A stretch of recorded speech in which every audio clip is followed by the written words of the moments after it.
কালকে একটা রেড হয়েছিল চোপড়াতে, ওইটা নিয়ে ছিল।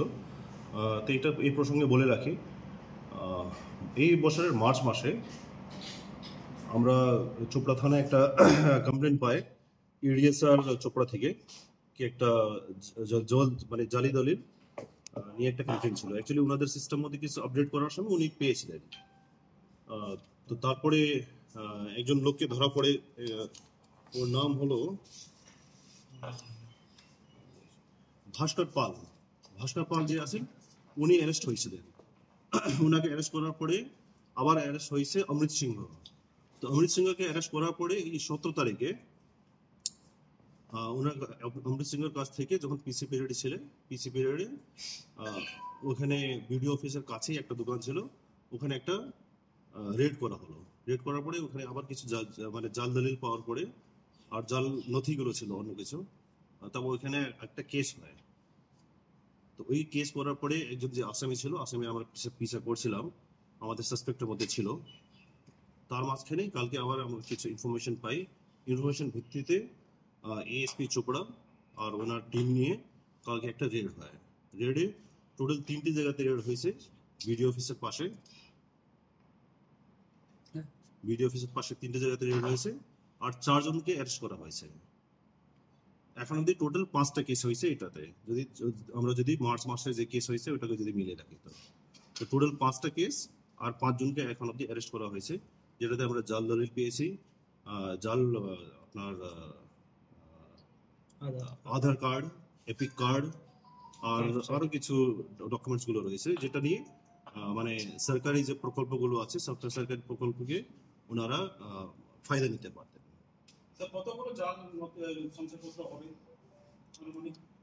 এইটা এখন দেখা হচ্ছে, আর মানে আরো কিছু পাওয়া যাবে আমরা দেখছি। আর টোটাল ওইটার মধ্যে আরো আমরা কম্পিউটারগুলো কিছু পেয়েছি, কিছু হার্ড ডিস্ক পাওয়া গেছে, আরো কিছু ইলেকট্রনিক ইকুইপমেন্টস গুলো আমরা পেয়েছি। স্যার, চারজনকে ধরা হয়েছে, তারা কি দোকানের মালিক? তারা যাদের ধরা হয়েছে, হ্যাঁ, ওনারা দোকানের মালিক। নামগুলো স্যার?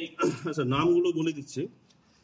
আগে যে ধরা পড়েছিল অমৃত কুমার সিং, আমরা তাদেরকে বললাম। তারপর হলো শেখ ইব্রাহিম রাজা, জাহিরুল হক, সাহিল আক্তার আর মেহবুব আলম। অনলাইনে দোকান করতো? অনলাইনে না, অ্যাকচুয়ালি প্রিন্টিং ছিল, কারো জেরক্স মেশিন ছিল, কারো কম্পিউটার নিয়েছিল। স্যার বলছিলাম কি এদের কি মানে এখানেই মানে চক্রটা কি শুধু এখানেই আছে, না মানে এদের বাইরের কোনো লিংক রয়েছে? এইটা আমরা দেখছি, এখন অবধি আমরা বাইরের কোনো লিঙ্ক পাওয়া যায়নি।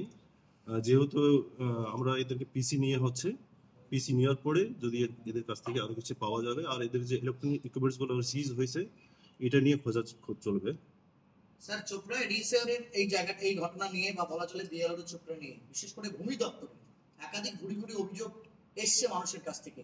মার্চ মাসে আপনারা যে অ্যারেস্টটা করেছিলেন সেটাকে পুলিশের সুমোটো কেস ছিল, না কারো মামলার পরিপ্রেক্ষিতে আপনারা অ্যারেস্ট করেছিলেন তাকে? মার্চ মাসে যে কেস হয়েছিল ওইটা এডিএসআর চোপড়া যে আছেন উনি আমাদেরকে কমপ্লেন দিয়েছিলেন। উনারা অ্যাকচুয়ালি নিজের সিস্টেম যখন আপডেট করেছেন তখন উনি পেয়েছিলেন, ওই ভিত্তিতে উনারা কমপ্লেন করেছিলেন। ফার্স্ট ওইটা আমাদের মানে কেসটা পাওয়া, তারপর থেকে যত কেস হয়েছে সম্পূর্ণ কেসগুলো পুলিশের নিজের কমপ্লেন হয়েছে।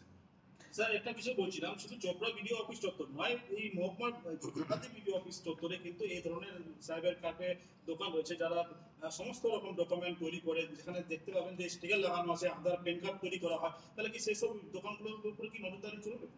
এটা অফকোর্স প্রত্যেক জায়গাতে চলবে, আর শুধু ওইটা না, আমরা মানে সিভিল ডিপার্টমেন্টকে এটা নিয়ে আমরা জানিয়েছি, তাকে ওনাদের তরফ থেকে মানে এটাতে সতর্কতা করা যায়। স্যার, যেটা অভিযান চালাচ্ছেন সেক্ষেত্রে কি পুলিশ মানে নিজস্ব ব্যবস্থাপনায় চালাচ্ছে, নাকি সেক্ষেত্রে ভূমি দপ্তর এবং যেটা সিভিল অ্যাডমিনিস্ট্রেশন আছে তাদের সঙ্গে আপনারা যৌথ অভিযানে নামছেন? না, এটা পুলিশের মানে নিজের শুধু আছে, এখানে আমাদেরকে রেড করার জন্য ওনাদেরকে নিয়ে যাওয়ার দরকার পড়ে না। ফ্রড পেপারস দিয়ে বলে সরকারি সুবিধা নেওয়া হয়েছে, কতটা তার সেক্ষেত্রে কি হয়েছে? কি বলেন?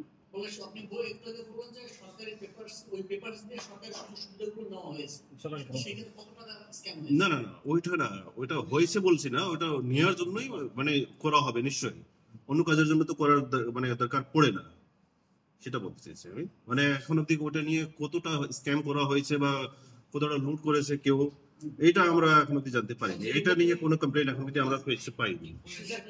ইনভেস্টিগেশন হবে স্যার? অফকোর্স এটা নিয়ে সম্পূর্ণ ইনভেস্টিগেশন হবে, কি এটা জাল কেন করা হচ্ছে।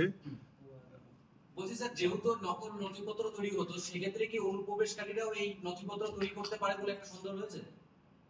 অনুপ্রবেশকারী মানে অন্য দেশ থেকে, মানে বর্ডার এরিয়া পার করে এসে অনেকেই তো নথিপত্র তৈরি করছে, আধার কার্ড যেরকম বললেন আপনি, ইলিগাল মানে ইলিগাল যে ডকুমেন্টগুলো তৈরি করছিল, সেক্ষেত্রে কি অনুপ্রবেশকারী মানে যারা ইমিগ্রেন্ট স্যার। তারাও কি না, আমি বুঝতে পারলাম। এটা এখনো বলা যাচ্ছে না। ইনভেস্টিগেশন আমাদেরকে চালাতে দেন, ইনভেস্টিগেশনে যখন একটু আমরা এগোবো তখনই আমরা কিছু বলতে পারবো এটা। স্যার ভাস্কর পাল যাকে আপনারা একদম হচ্ছে এলিয়াসের কেসের ভিত্তিতে অ্যারেস্ট করেছিলেন, সে দীর্ঘদিন পুলিশ কাস্টডিতে ছিল, তো জিজ্ঞাসাবাদের সময় এমন কি কিছু জানা গেছে যে সেই সমস্ত জাল দলিল আধার ইত্যাদি বানিয়ে জমির হস্তান্তর হয়ে যাচ্ছে বা জমি একজনের নামে অন্যজনের নামে হয়েছে, এমন কিছু কি পাওয়া গেছে এখন পর্যন্ত? না, এখন অব্দি ওইসব আমরা কিছু পাইনি। কি বার্তা দিতে চাইবেন সেই সমস্ত সাইবার ফ্রডার যারা এখনো হচ্ছে আইনকে ধোকা দিয়ে এই ধরনের কাজগুলো করছে, কি বলবেন? দেখুন, গত বছরে আমরা অনেকটা